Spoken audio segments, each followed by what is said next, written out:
Bonjour à tous. Aujourd'hui, on va parler d'un article qui porte sur les évaluations validées en ergothérapie et plus spécifiquement sur les évaluations qui portent sur la réalisation des occupations, donc les activités de la vie quotidienne qui ont du sens pour les personnes que l'on accompagne. Alors l'article qui a été sélectionné, c'est un article de l'Australian Occupational Therapy Journal et qui date de 2019 et donc qui est une revue systématique des outils standardisés qui sont donc centrés sur les occupations des personnes et qui sont utilisés dans la pratique des ergothérapeutes. Donc dans l'introduction de cet article, ce qui est mis en avant, c'est que utiliser des instruments de mesure standardisés permet d'avoir une pratique basée sur les preuves et c'est ça qui va développer la profession et donner aussi du crédit à la profession. La deuxième chose qui est mise en avant, c'est que l'utilisation des évaluations centrées sur les occupations, donc sur les activités de la vie quotidienne.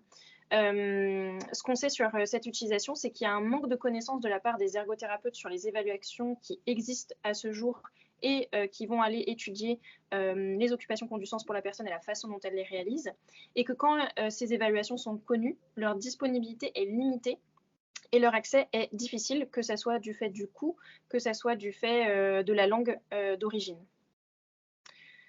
Donc l'objectif de cette revue systématique, ça a été d'aller recenser l'ensemble des instruments de mesure standardisés, donc validés, qui se centrent sur les occupations, donc soit qui ciblent les occupations, soit où on met la personne en situation, donc en train de réaliser ces occupations.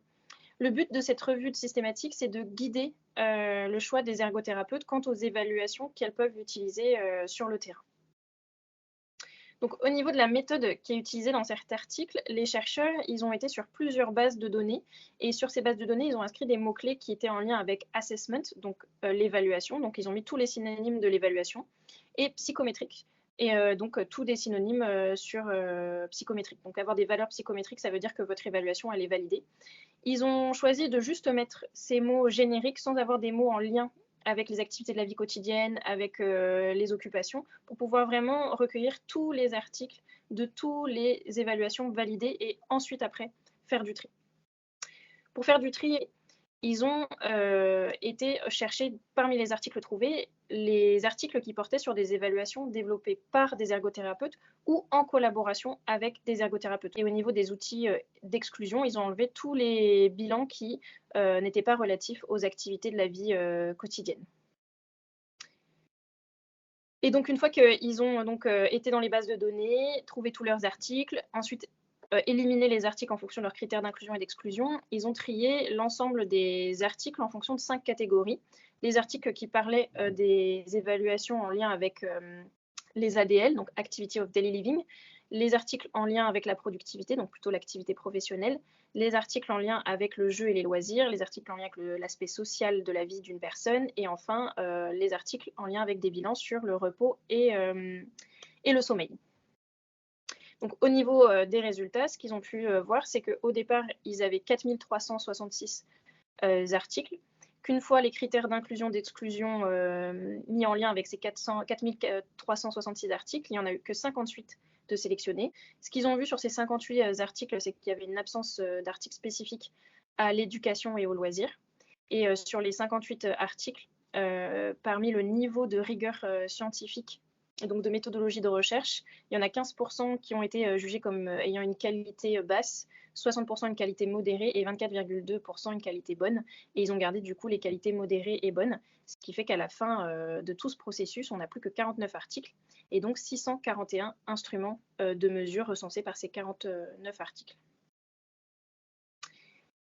Dans ces 641 évaluations trouvées dans les articles, il n'y en a que 7% qui sont développés par des ergothérapeutes ou avec l'aide des ergothérapeutes, ce qui correspond à seulement 45 évaluations.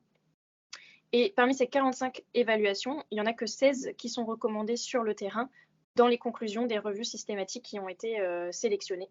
Donc, je vous ai trié les 16 évaluations en 6 catégories. L'article donc met en avant qu'il y a des évaluations qui sont multidimensionnelles, c'est-à-dire qu'elles vont s'intéresser à tout type d'occupation chez la personne. Il y a des évaluations qui concernent uniquement les ADL, donc plutôt tout ce qui est s'habiller, se laver, se déplacer. Il y a des évaluations qui concernent la conduite, le travail, l'éducation et les loisirs. Et on voit que parmi donc, ces 16 évaluations recommandées, on a une absence d'outils en lien avec l'évaluation de la situation, l'aspect social de la vie de la personne, du sommeil, du repos, de la sexualité, de la spiritualité. Aussi, ce qu'on constate dans ces résultats, c'est que parmi les 16 évaluations recommandées en ergothérapie et qui portent sur des occupations, il y en a plus d'un tiers qui correspondent à des évaluations uniquement à destination de la pédiatrie. Donc, on voit une prédominance de la pédiatrie et vous voyez en rouge les évaluations qui sont issues de la pédiatrie. Du coup, en conclusion, cet article, qu'est-ce qu'il nous apporte? Il nous apporte une liste de 16 évaluations validées pour les ergothérapeutes et pertinentes pour le terrain, divisées en différents domaines d'exercice. Il nous met en avant les domaines d'évaluation qui restent à développer aujourd'hui en ergothérapie, avec une absence d'évaluation qui porte sur l'aspect social, la sexualité, le repos, le sommeil et la spiritualité, et qui serait pertinente en ergothérapie.